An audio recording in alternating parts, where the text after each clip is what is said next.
પૂર્વ કચ્છમાં સતત ત્રીજા દિવસે માવઠાનો માર જોવા મળી રહ્યો છે। અંજાર, ભચાઉ, સામખિયાળી સહિતના વિસ્તારમાં વરસાદ, ક્યાંક ધોધમાર તો ક્યાંક ધીમી ધારે વરસાદ વરસ્યો। સતત ત્રીજા દિવસે માવઠાના મારથી ખેડૂતો ચિંતિત બન્યા છે। ખેડૂતોના મગફળી, કપાસ, ખારેક સહિતના પાકને નુકસાનની ભીતિ છે। વહેલી સવારથી વાદળછાયા વાતાવરણ વચ્ચે બપોર થતા વરસાદ શરૂ થઈ ગયો છે। વધુ વિગતો સાથે સંવાદદાતા હર્ષદ ઠાકુર કચ્છથી ફોનલાઈન ઉપર જોડાયા છે। હર્ષદ, કયા કયા વિસ્તારોમાં વરસાદ છે, ખેડૂતોની શું સ્થિતિ?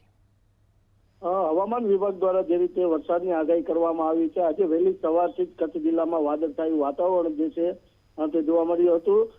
પૂર્વ કચ્છના અમુક વિસ્તારોમાં વરસાદી માહોલ જે છે તે જોવા મળ્યો છે।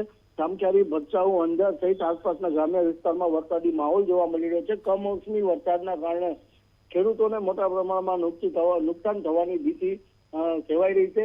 સૌથી મોટું નુકસાન જે છે કમોસમી વરસાદના કારણે ખેડૂતોનો મગ અને